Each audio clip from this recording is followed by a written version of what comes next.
All right, let's go ahead and get started. Hi, welcome to the Graphic Design and Marketing Industry Conversation, hosted by the RISD Alumni Association and the RISD Alumni Clubs of New York, Philadelphia, San Francisco, and Seattle. Thanks so much for joining us today. I'm Rose Bock, the founder and creative director of Altitude, a branding agency with a focus on small businesses and nonprofits. I graduated in 2010 with my BFA in industrial design, and since then my career has taken some twists, which have led me to brand design and to the RISD Philadelphia Alumni Group, where I'm currently the communications chair. I'd like to ask each of our panelists to take a moment and introduce themselves. Marc, would you introduce yourself?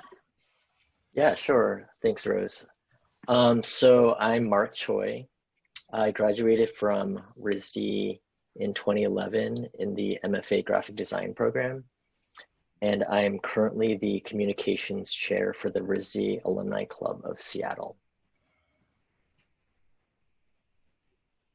All right, Amy. I'm Amy Gregg. I'm the founder and creative director at A1 Design in San Francisco.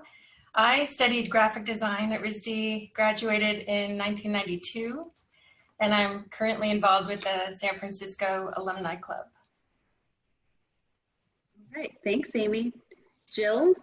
Yeah, hi, I'm Jill Groeber. I graduated in 1996 from graphic design. I currently work at a large tech company called Gemini, and I am part of the RISD New York City Alumni Club, and I'm the head of communications.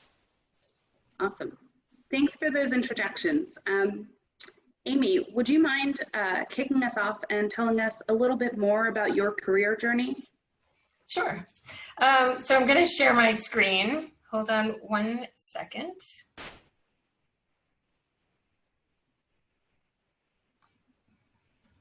Getting it set up. So as you know, I graduated in 1992.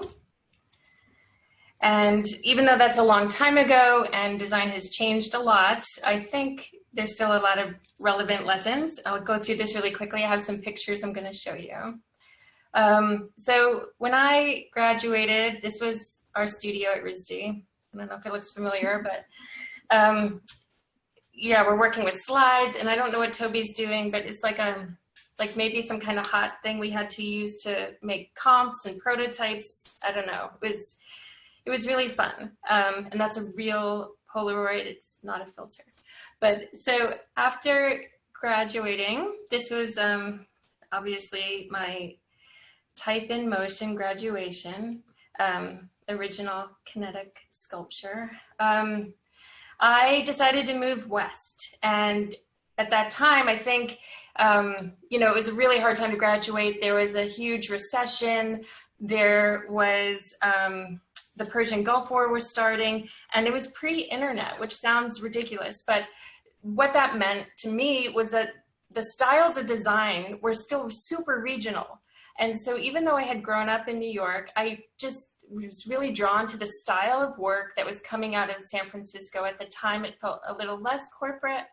I don't think any of that's true anymore, but that's just what led me out there. So I went to California with two friends from RISD. We just packed up our portfolios and I did do an internship actually, senior year. We interviewed all over. I think I sent out like 60 letters at least, asking for informational interviews, and just found that was a really low pressure way to get in the door, meet people, and then they would usually refer you to someone else and say, I'm not hiring, but so-and-so might be. And then to be able to go to that person, it was just so much more effective. So here, I'll just quickly go here. So one of my first jobs was at a small boutique design studio. We did a lot of work for Levi's and doing point of purchase displays and graphics and a variety of stuff. That studio was still doing everything by hand. They had not transitioned to digital. desktop publishing. Shortly thereafter, a friend of mine got me an interview with the creative director at Apple, which was awesome. And that was about an hour south of the city. I didn't even have a car, but I got a ride down there and I interviewed with the guy. And it was like this epic 3-hour interview. And I got, he let me start freelancing in the creative services department at Apple. So I was there about a year. This is a paper version of the CEO. I was at Apple when it was not with Steve Jobs, it was John Scully. It wasn't as cool. And then after, so I learned a lot at Apple. I learned so much about working on a global brand, how you have to change things for different languages in different areas of the world, just technology in general, which, as I was mentioning, was really shifting. So small studios were hiring young people because we knew technical things that they did not. And so they were able to hire us to help them transition to a digital workflow. So that's the studio where I worked way back in '94. We did a lot of custom packaging. The creative director would have these tiny little sketches of like these very sculptural boxes, and we would have to like figure out how to make the die lines and the function for them. But he would just give us this little 3D drawing and we'd figure it out. But we did a lot of packaging for gaming companies because at that time, things were still sold on the shelf and having a cool box was the way you got everyone's attention. But after that, I went to another tech company and worked in-house. It was pretty exciting because they had a huge in-house creative team. I would say there's at least 80 or 90 people. And I spent a lot of time in that cubicle. I think I learned a ton. The budgets were pretty unlimited and we had every kind of deliverable that you could ever want to make. So the variety was amazing, but it was like 90-hour weeks and product launches and the usual. This is during like the first tech bubble. So it was super intense and I finally just was ready for a change. I didn't know what the change was, but a colleague I had met proposed that we open our own studio. So I don't have any great pictures, but this is the building it was in. And we started a studio. He was going to be the business development person, and I brought my portfolio and client list, and we hustled and we grew the studio. We had employees and great projects, but ultimately I was spending so much time doing like operations and meetings that I was really missing the creative work. So this is kind of what it looked like. This was the unit, but I just stole that off the internet. But you can imagine, like, we just were like, this is exciting. We're going to set up this space and build our company.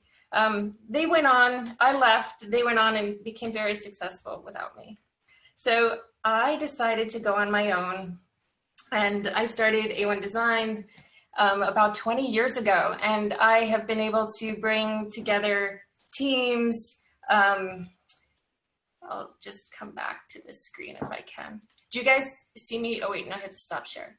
Okay, so I was able to just bring together virtual teams and work on a variety of things like identities, branding, websites for organizations that don't really have the resources in-house, and that I just feel we're very compatible with looking for a creative outlet and solutions.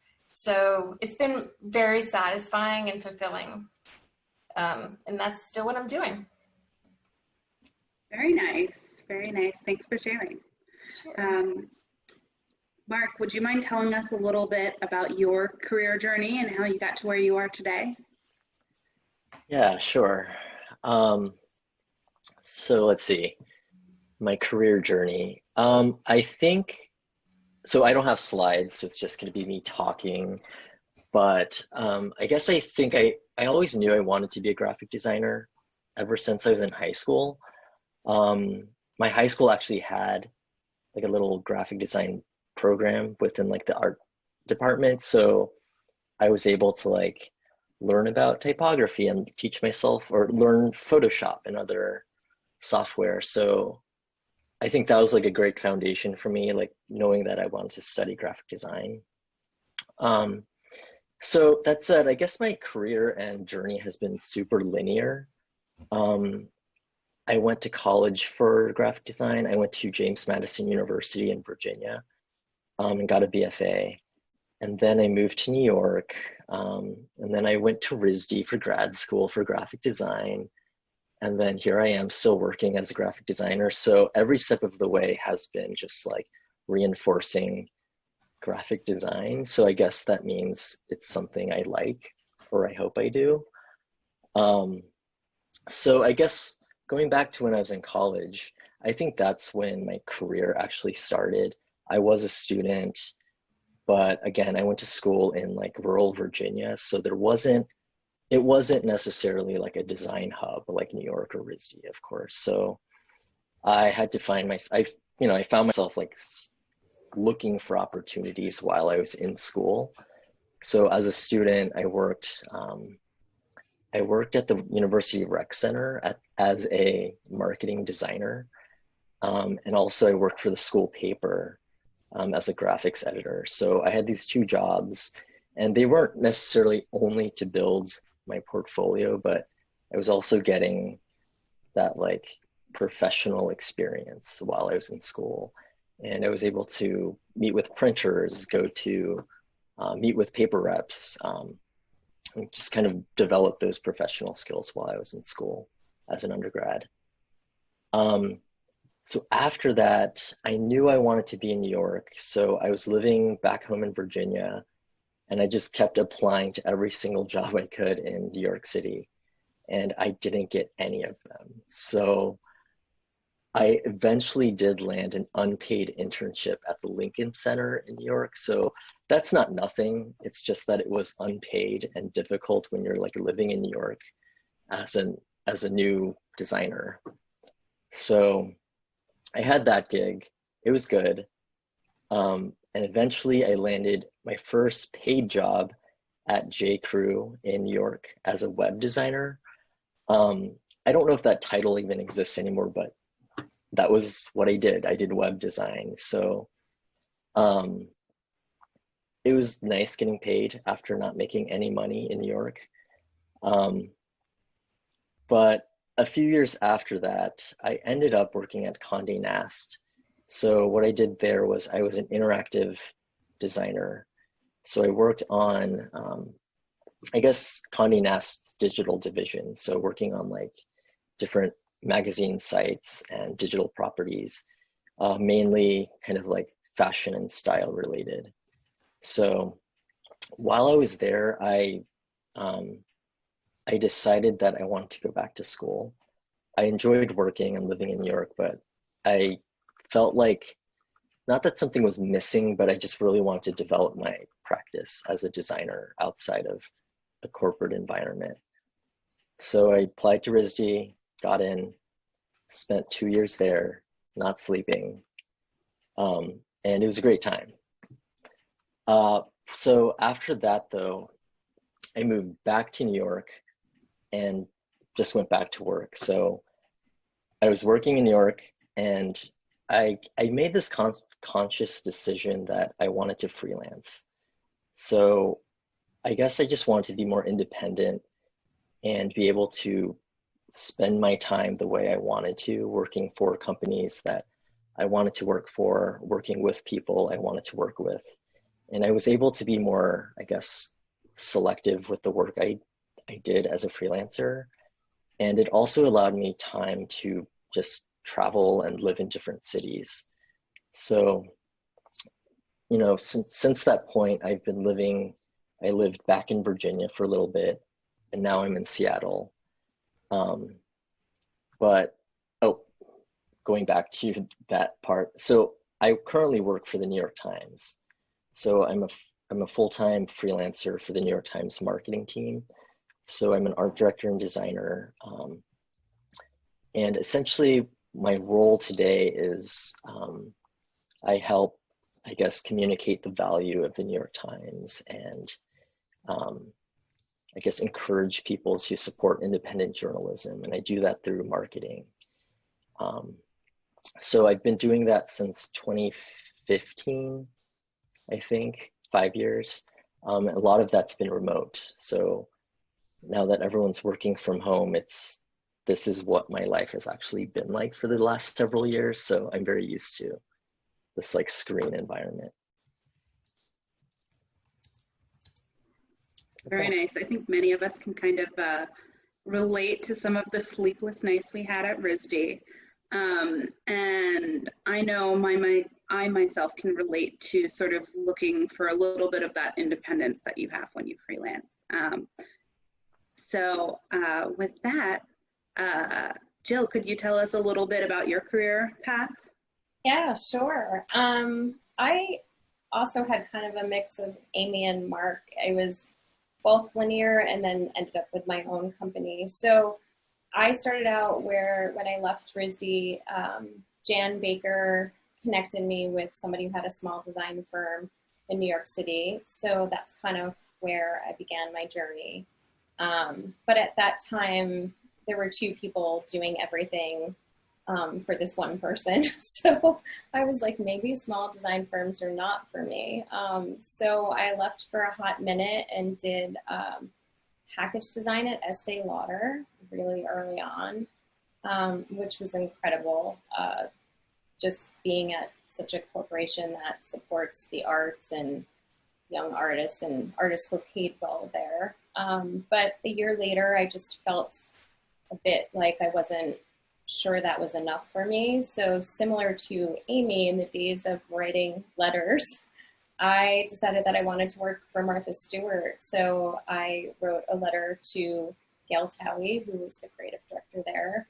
And very similarly, she said, we're not hiring in the magazine right now, but we do have an opening in the book and special projects department if you would like to come interview. So that is what happened. I ended up working for Martha for 7 years.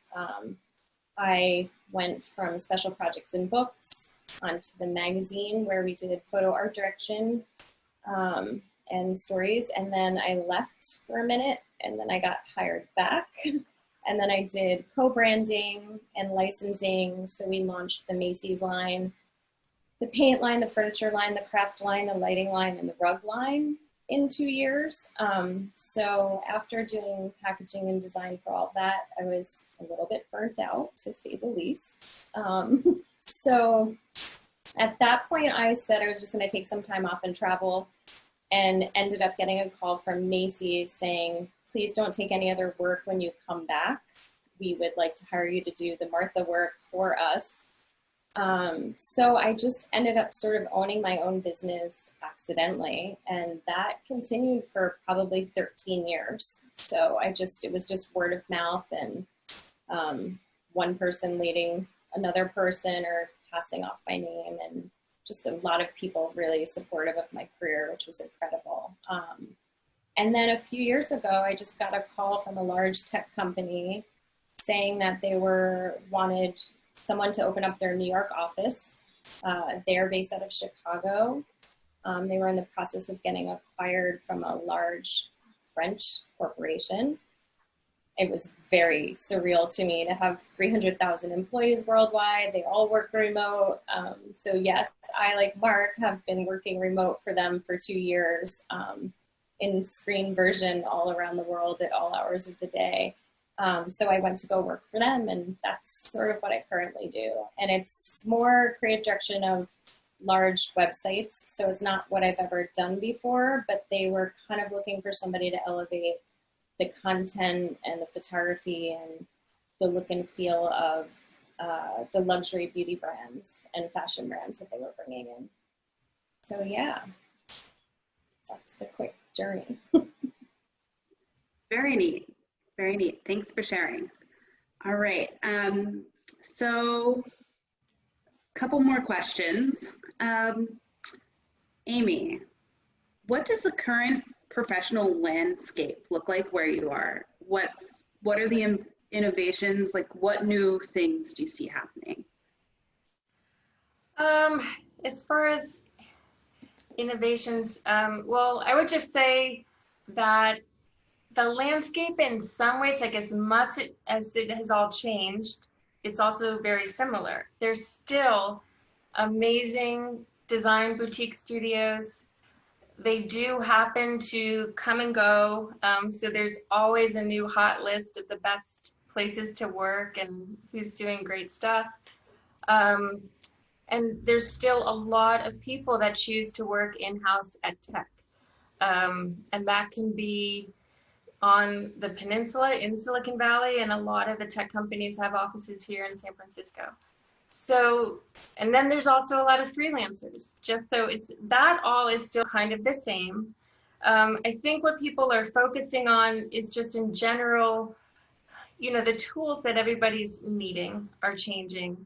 And just like you see in everybody's lives, that has evolved so much. So like nobody designs paper letterhead anymore, but you need to integrate people's social media with their branding so it can be targeted and unique.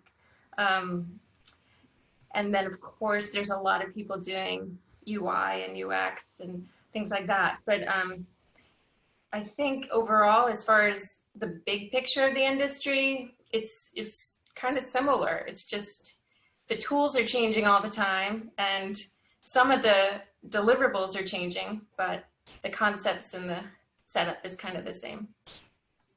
Jill, I see you nodding over there. Do you have sort of just to add a little more of the same? Oh, it doesn't want to unmute me. Yeah, I was laughing because it's so true. It's like the deliverables are definitely changing, and there's asking for more for less money, I would say, perhaps. Mm-hmm. Yeah, there yeah. is that. Yeah, but I mean, I think it's funny. It's like you were a photo art director before, and now you're a content creator. It's really the same thing. Or, you know, I think it's just before we were touching the brand through packaging and stationery, but now you're touching the brand through digital, but it's still all about a customer experience. Yeah. Very true, very true. I think maybe how things, you know, and I see this a little bit too, is like the value of digital versus something that you can hold in your hand. I think people tend to value those differently, but they still take as much thought, if not even more, because you need to think about all the different ways and sizes somebody might interact with this if it's on a social media channel. So, you know, I think that is a challenge facing designers nowadays, you know. Yeah, and I don't know if you guys have this elsewhere, but for us too, they just opened up a place called Showfields, which is essentially taking companies that were Instagram-only businesses and allowing them to have a kiosk. So at the end of the day, you realize that there still is a desire for people to need to see and touch things and see design and feel it.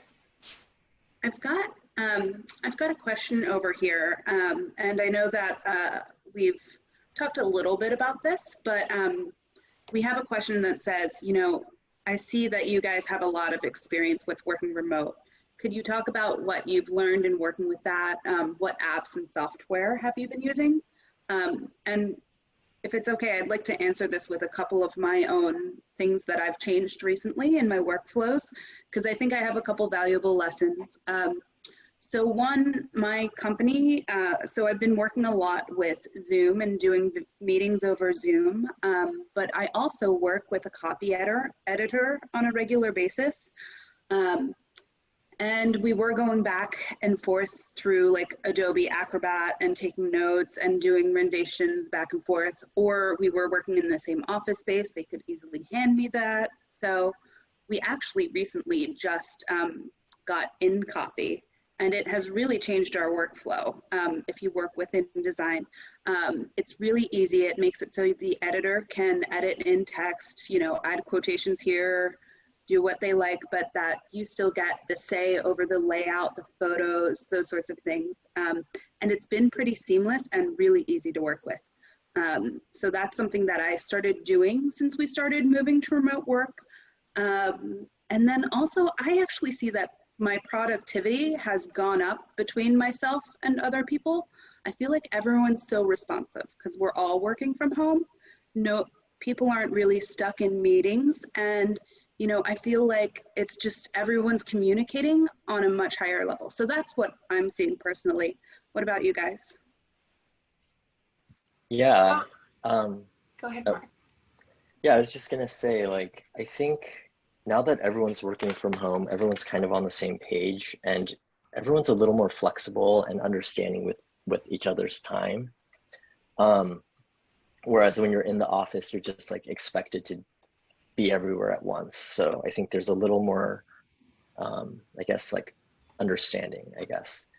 But in terms of like day-to-day work, I think, you know, just like relying on tools like Google Slides, for example. Like when I first started at the New York Times, every project we worked on, we would meticulously lay out into decks that we designed in InDesign. And my team, we were really proud of the decks we would produce. We could like lay everything out the way we wanted to display it. We would have little labels and descriptions for everything. That's really time consuming. And I think we've gotten out of that habit and realized just relying on these like quick shareable things is a lot more effective, and you still get the point across. So I guess it's those like time-saving measures that are important too. I mean, I can jump in here too. I mean, I'm kind of a tech nerd, and I also have a side hustle. So with my day job and my side hustle, it's funny how we use a little bit of different tools, but for my own work, I use basically just Sketch now. I don't use InDesign as much. So I usually use InVision, which is a great tool for people to put comments on, and it avoids that spin of trying to track emails with corrections, etc. And the other thing is for my side hustle and just trying to manage clients and feedback and timelines, I use Asana usually, which is like a project management tool.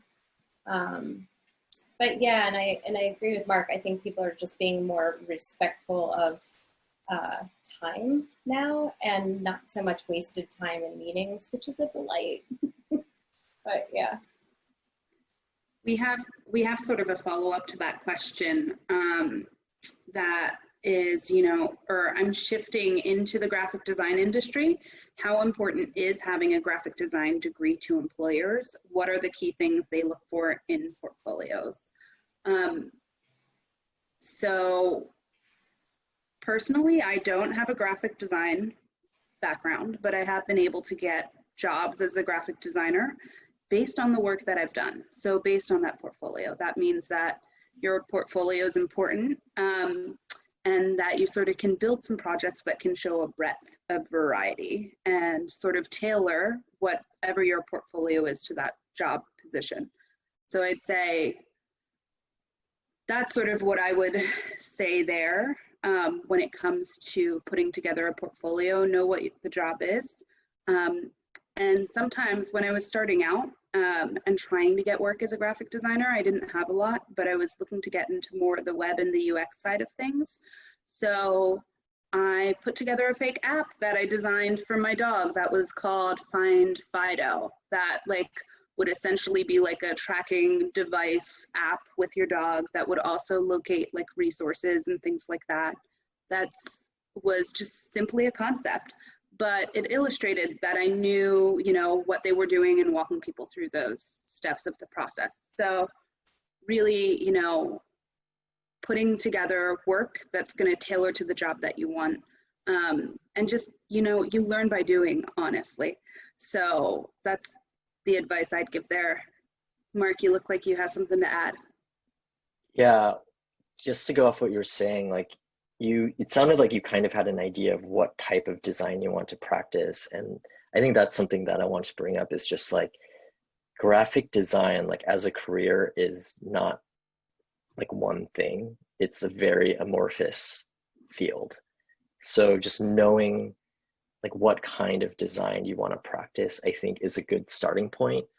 Do you want to work in-house at in-house at an organization, or at a studio doing more traditional design? Do you want to do digital design? Do you want to do product design? I think it's kind of important to identify the lane that you want to be in so that you can cater your work towards that field. Totally, totally. Another sort of question I've got here is, you know, in light of current situations, how is working in graphic design and marketing like specifically today? We answered some of those questions around like what apps and related things we're working on, but is there something related to trends or things that you're seeing happening that you don't usually because of this sort of COVID situation going on in current times? Anyone? I will say the one. Yeah, I can jump in there. I was going to say the one thing is being, and Mark probably can relate to this too, is when you work in a corporation and you're like the remote employee and not everyone is. I used to be such the anomaly, and I think that companies are realizing, especially with the design teams, that they're actually quite productive when they're have more time and space away from an office environment. So I do see that it's going to lead to more remote, flexible working situations in the future, which I think is a good thing. Yeah, I was going to say, from what you said, I used to feel so special and different being like the remote person. And now it's just like, I'm just like everyone else. Yeah, I think being a designer definitely lends itself to the remote setup. And I think one thing that has changed over the past few years is that it's really easy to work with freelancers remotely. I no longer feel like I have to hire someone in the city and meet with them in person. Like, it's so much easier to use all the tools to collaborate with people all over the country. I think that's great. And I think there are so many kinds of software and things that you can use. I find every client does their project management a little differently. So it's good to just be a little versed in all of them and just really stay on top of it. So like when things update and change, you just have to be nimble and try to keep your skills polished. Yeah, I think in terms of like the tools you're mentioning, like, yeah, no one's gonna teach you these things. You kind of just have to like take the initiative and learn, like Zoom, even just like how to use Zoom, or you know, how to use Figma. Like, that's a new thing that people are figuring out, and Right. you just have to do it. You can't wait for someone to teach you. Well, and you know, I think I'm sort of the generation where, you know, things are always changing and evolving. The pace of like technology is just so fast, and by the time you learn something, there's something completely new out there. So as being a graphic designer, I think that's part of what we have to do every day. You know, that's part of our career. When you decide you're going to be in design, if you want to sort of keep pace with everything, you have to be able to be adaptable, you know? If I could just say, I think I see a question from David about, I think it's about this, and I just wanted to say that it's not even a new situation. That there, I can remember like many years ago, like before we all just had Creative Suite, there was, you know, a few choices. We had Freehand and Illustrator. We had, Quark, you know, like yes. Quark, and then InDesign, you know. So I got the job at that small design studio that I showed you the picture of. And the one thing was that they were like, we like your portfolio, we like your experience, but we use Freehand and you use Illustrator. And I was just like, I will go learn it tonight. And I did. I went home and got a friend who knew Freehand, and I just like got the basics down. Of course, I was not as fast in it, but you just have to like stay on top of things so that if somebody says, we're going to be doing this in Figma, we're going to be doing this in something else, you can just adapt. And I don't think that's, I think that's just something that's always been true. Yeah. Totally. So I have two questions that kind of like are along the same lines. One is, would you recommend joining any professional organizations? And then followed up this is, in my opinion, a professional organization that has been very beneficial, is how important is your network with the RISD alumni associations, and what's the biggest benefit we've gotten from those connections. So does anyone want to sort of take a swing at that? If not, I have an idea. Well, I mean, I would definitely say for us in New York, at least, the AIGA is great. And I think the great thing about it is if you are in a certain area, i.e. when I was in publishing design, you meet people who are different designers at different types of firms and doing different things, and it piques your curiosity about what else is going on and what else is out there. And I think that that's, even if you're not getting value by the set event, you'll get value about meeting other designers, which you might not always have that opportunity. Totally. I would second that for the Philadelphia AIGA chapter. I've really enjoyed being a part of that. And I've also, they have lots of different committees. So if you're interested in getting more involved in design and making sort of that in your community, there are opportunities. I recently joined their mentorship program here in Philadelphia, which has been pretty amazing. And just great because I've gotten to connect with so many different designers that, I just wouldn't cross paths with on a daily basis. So I second that, but I also think it really depends on the activity in your cities.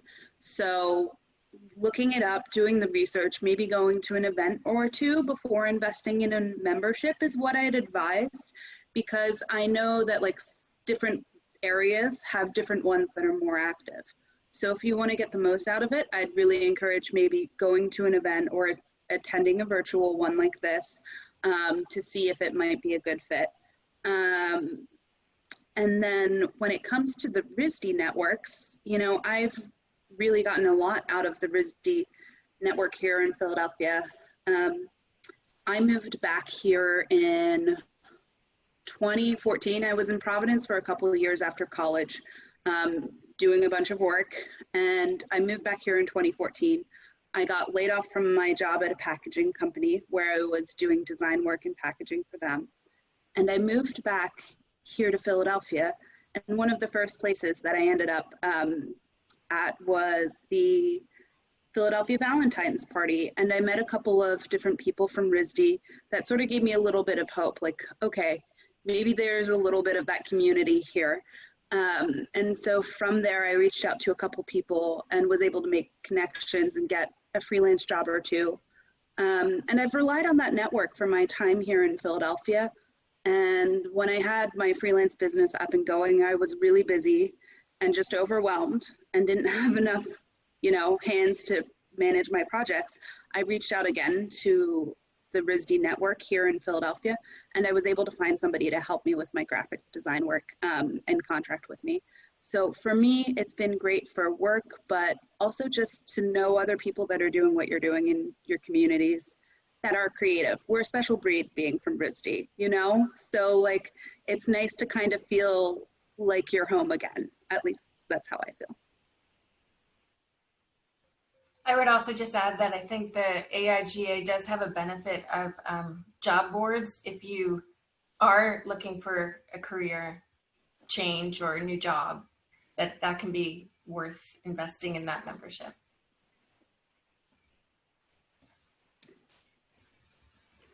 All right, let's see. Are there any other questions here?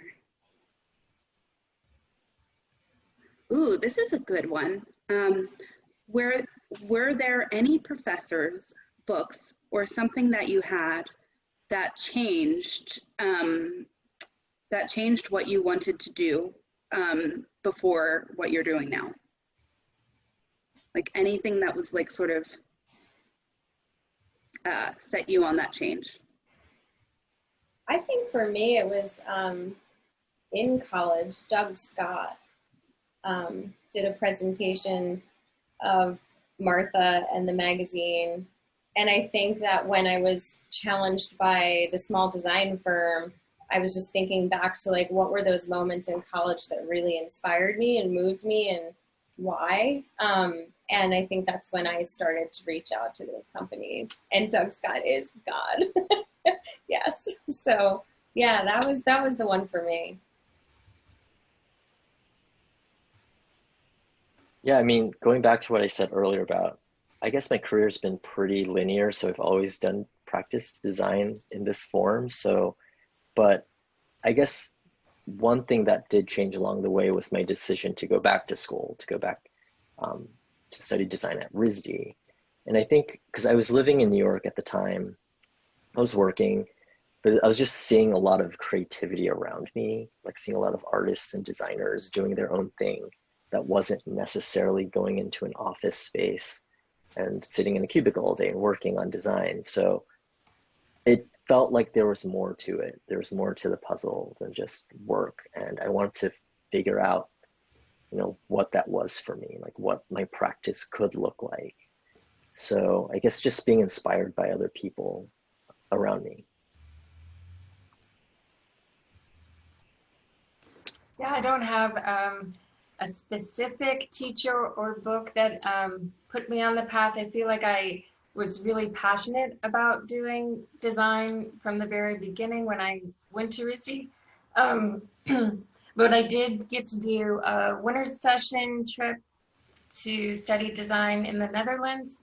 That was pretty amazing because we got to visit so many studios around Amsterdam and in Paris even, and seeing how they could incorporate just such a high quality of aesthetic in very mundane things, where it just really inspired me to be always trying to keep that in mind, so that like even if you're doing a project for somebody and you're just thinking, oh, it's just so tedious or boring or something, and it's like it's always a chance to try to like elevate it, you know, obviously staying within brand and all that, but I think that was just the moment that I try to hold on to.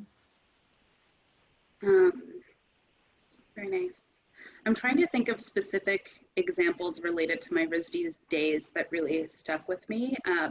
So I did industrial design, and one thing that I do recall is we had a talk come in by someone from IDEO, walk us through like how they think about design and their principles for design. And the one thing that really stuck with me that I've tried to apply to almost everything I do is to sort of center everything around the user. You know, they're your primary person who will be consuming, reading, or going through this physical experience. So even if I'm designing something that's a print piece, I want to make sure that whoever's reading it will get the top information that they need. It will be easy to read, but also visually pleasing. So for me, I think RISD sort of ingrained that always thinking about the user in my thinking. So that's one of the top things that I've taken. And also a little bit, Amy, what you said is just sort of that always trying to do your best, right? And bring that sort of like eye of perfection to things. Those two things. So I have another one here. What areas of graphic design are growing? From an anonymous attendee. I'm interested in starting a new career and am open to different areas. So, you know, where do you see the opportunities? Well, I would definitely see the opportunities in UX UI for sure. There's never enough people for the jobs there are out there. Something I was thinking about when we were thinking about the questions for this is just thinking that packaging design is one of those really great graphic design sort of avenues that not many people take. It's very specialized and takes a lot of learning, but it's definitely also just like a field that seems to be perking back up, and there's not a lot of people who do it anymore, I feel like. And then I just think content creation and sort of art direction and being able to create content are the big ones. Yeah. Okay.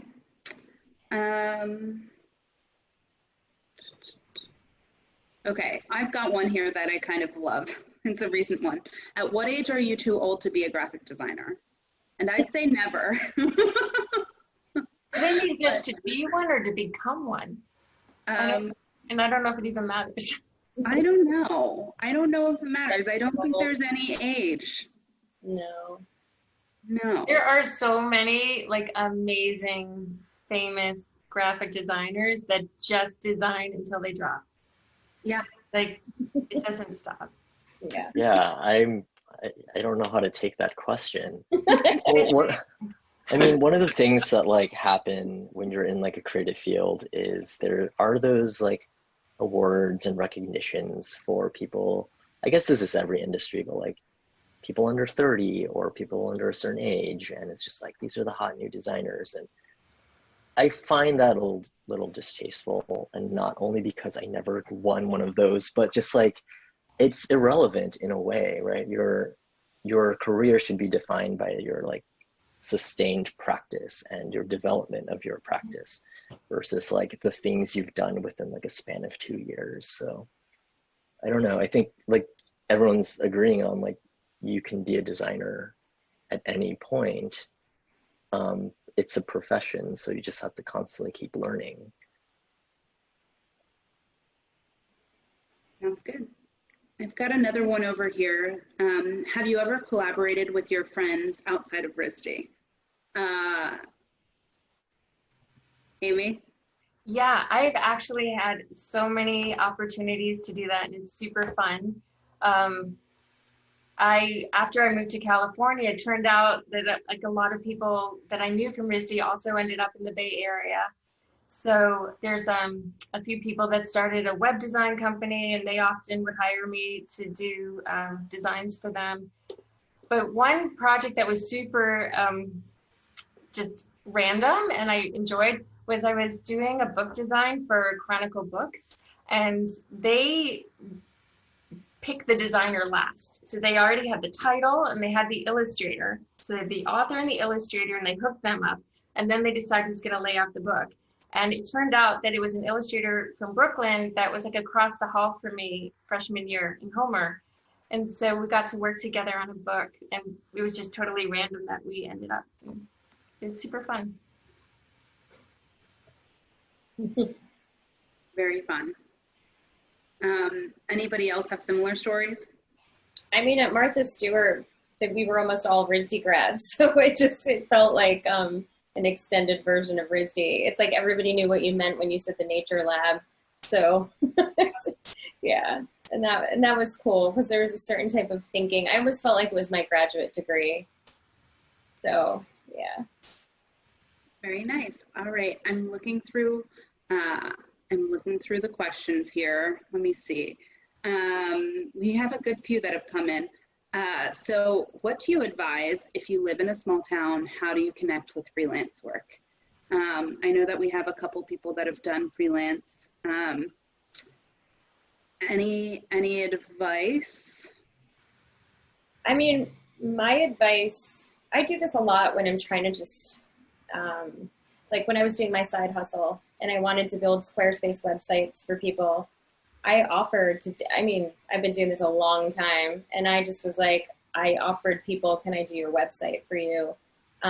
Just to test the waters, test my process, stuff like that. So honestly, I would start by just being willing to put yourself out a little bit to just maybe get a good client, or do some sort of test project to say, hey, I thought I could make this thing for you. That would be one way. Yeah. I'd also say, you know, connecting with local like business groups or like municipalities that are often looking for things. Like I know that there's like the Philadelphia Chamber of Commerce, and while it's expensive to join, you can still go to events and meet people. Honestly, I think a lot when you're in a small town, a lot of it's going to come down to networking and meeting people in person. You know, we think we can do everything digital, but just talking to somebody about what they're looking for and getting to know them goes a long way. So honestly, what I would say is find some networking groups and associations in that small town, or even offer the chamber your services and say, hey, I'm a graphic designer looking to get some work. You know, I'd be happy to help you with your website if you need it. And, you know, maybe they would then give you introductions to people. So thinking of ways to do those things in person. I know that's very hard during these specific times, but that's something that I'd say has actually also been pretty successful for me, and like asking for the coffee, because one of my really good relationships now that I work with, she's a marketing, she has her own marketing company, and she does a lot of copy related things, and I'll work with her often on design projects. But we met through mutual friends, and I just said, hey, sounds like we might have some stuff in common. Do you want to have coffee? And that's led to a really great working relationship. So, you know, sometimes that's the way to do it. Yeah, and like going back to what we were saying earlier about joining like the RISD alumni group in your city or AIGA to network, I think it's also important to join or just to be aware of things outside of design. So if you have hobbies or interests, like do pursue those. Your life does not have to revolve around design.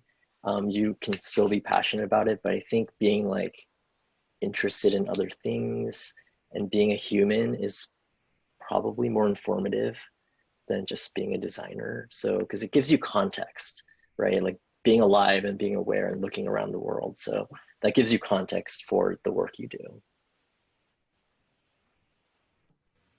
That's good advice.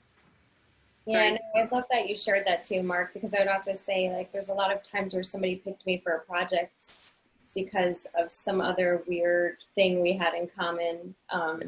Yeah, or they were like, oh, I read on your blog that you travel, so you seemed like a good fit. So that is very interesting and informative. So I've got another one here. How do you convince your stakeholder to try like a more radical or experimental design? I know I come across this often. Amy. Anyone? I would say that if you really want to go for something like that, you just have to try it and show them. And you have to take the time to make the second option. So show them, and never show anything that you don't want them to pick. If you think it's too boring and awful, don't show it. But definitely like do one that you think like this is something I could be proud of, and try to talk them into it. Right. Yeah, skip the safe version if you're really excited about the good one. Yeah. They'll always pick the one you like the least. Yeah. Always. Don't show that one. Yeah, don't show that one. I've definitely like promised 3 versions, made 4, and scrapped my least favorite because it's just not worth putting out there. Or sometimes I keep it as like the back pocket in case you really see like the meeting's not going too awesome. Then I'll be like, oh, well, wait, there was this other one.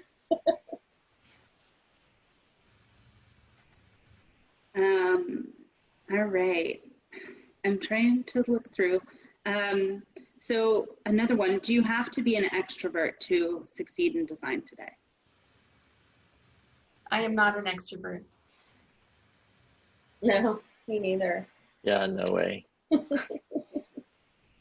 Yeah. I mean, you have to have like skills in order to present work and communicate.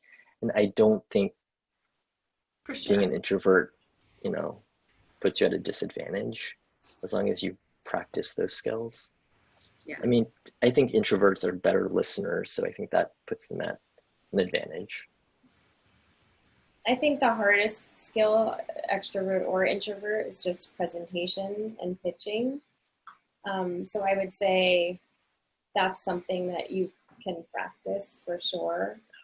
But I tend to think that, yeah, extroverted isn't always the best in a group of those stakeholders. Totally. So we're coming up on time here. We've got time for one last question. I see here, this is more for freelance. Related to the last questions, how do you deal with pricing for a project? So Amy, would you feel free taking this one? Yeah, sure. So for me, I always price by the project. I ask the client to get a full scope of what we're bidding on, and then I give it back to them detailed, what is included, what I'll be doing, how many rounds, how many phases, and then I give an estimate of my price.